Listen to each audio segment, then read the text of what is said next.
Hi everyone, Shaked Baktal is here, ladies and gentlemen. Today is Monday, January the 9th, 2023, and the time that I'm recording this video is 11:11 a.m. So make your wish, Carolina Panthers fans and everyone else. So, ladies and gentlemen, Carolina Panthers 2022 season finished yesterday. The Panthers' record was 7-10. Now, the ways they got to 7-10, ladies and gentlemen, they fired head coach Matt Rule following Week 5 embarrassing loss at home to the San Francisco 49ers. On Monday, Rule was fired. Also on Monday, the Panthers owner David Tepper announced that Steve Wilkes will be the interim head coach until remaining of the season. Under Wilkes, ladies and gentlemen, the Carolina Panthers finished with a 500 record, 6-6, which realistically, it's not bad. Under Steve Wilkes, the Carolina Panthers defense was decent. At times, they played very good. And other times, they were horrendous. The strength of the Carolina Panthers, surprisingly enough, after trading future Hall of Famer running back Christian McCaffrey to San Francisco 49ers for multiple draft picks.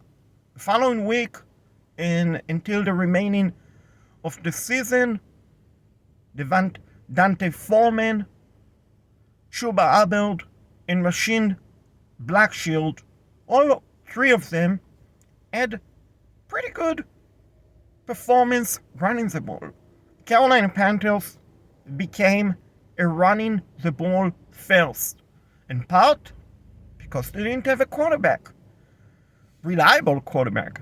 First, it was Baker Mayfield, which they released him. Before that, they benched him.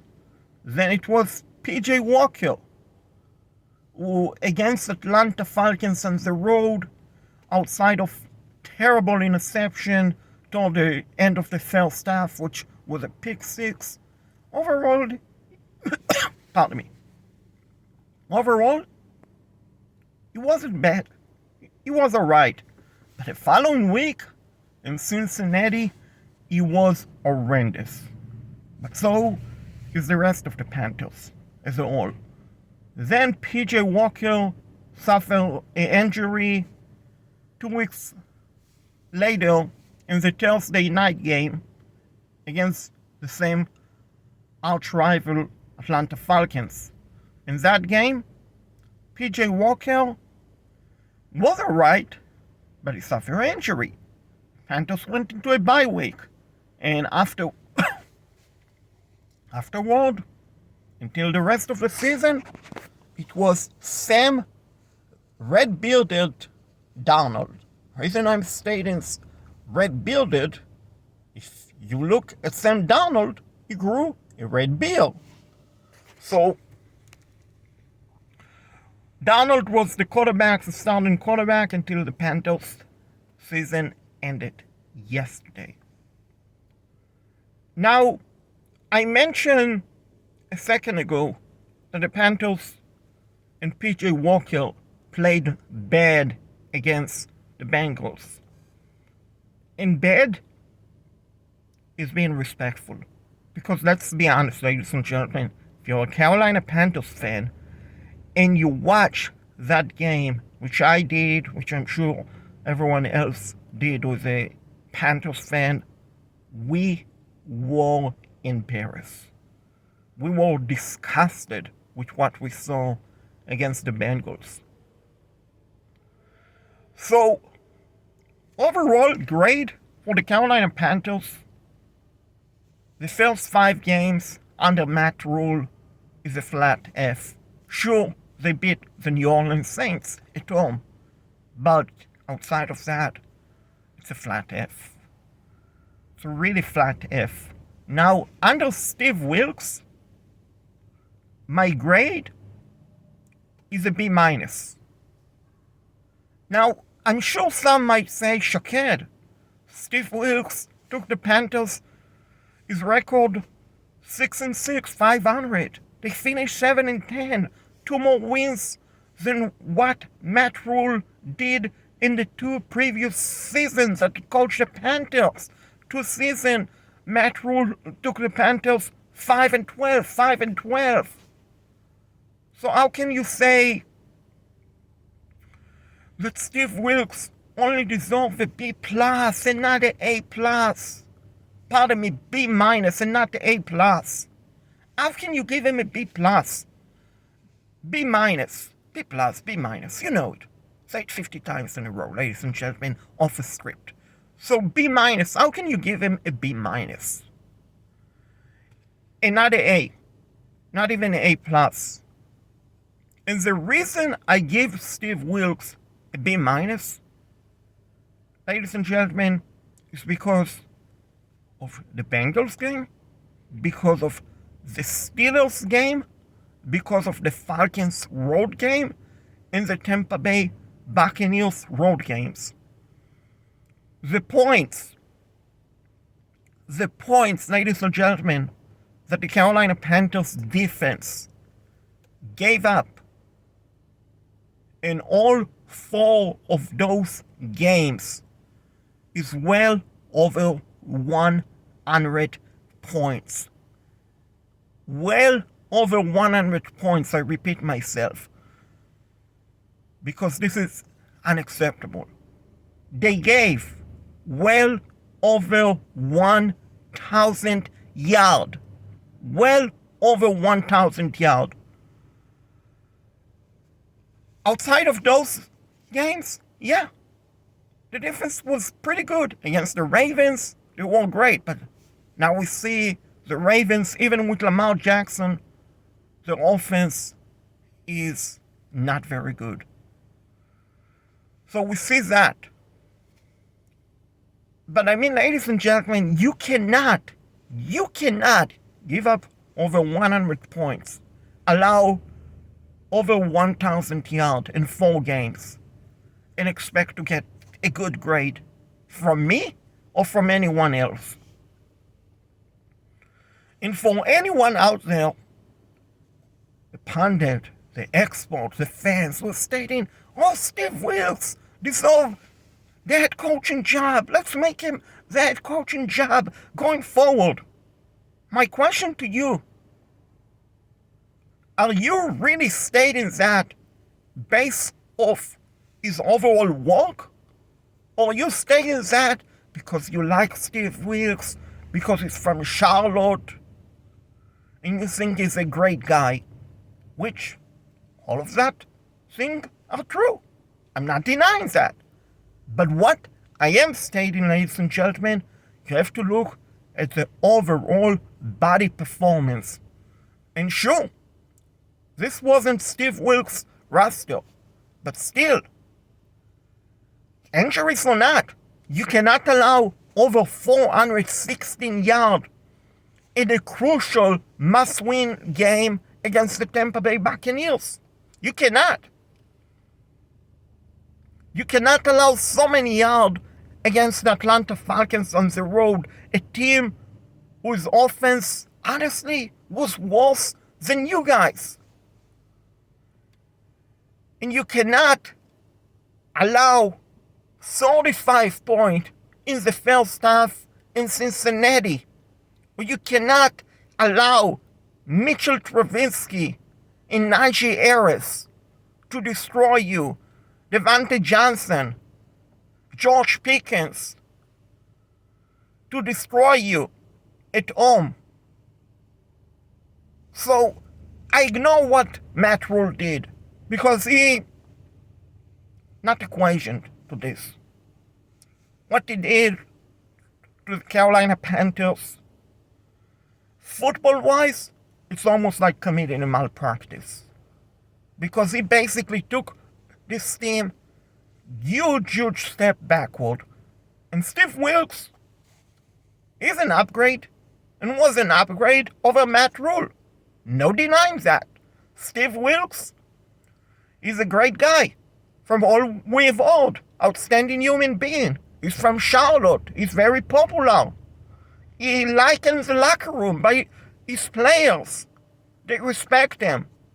But at the same time, where was the effort against Cincinnati? Where was the effort against Pittsburgh? Where was the effort on defense against Tampa Bay? A game that you knew you had to win. And we can blame injuries all we want. But at the end of the day, in the NFL, every team suffers some sort of an injury. But you see them overcome it and still get the job done. So yeah, this roster is not good enough. But also, Steve Wilkes' coaching style also not good enough. To run 95% of the time on offense, it's not good enough. So if Steve Wilkes want to come back and retain his coaching job and be the full-time head coach of the Carolina Panthers, the following change must be made. Number one, defensive coordinator, Al Holcomb. He must be let go. Ben McAdoo, offensive coordinator. He must let go.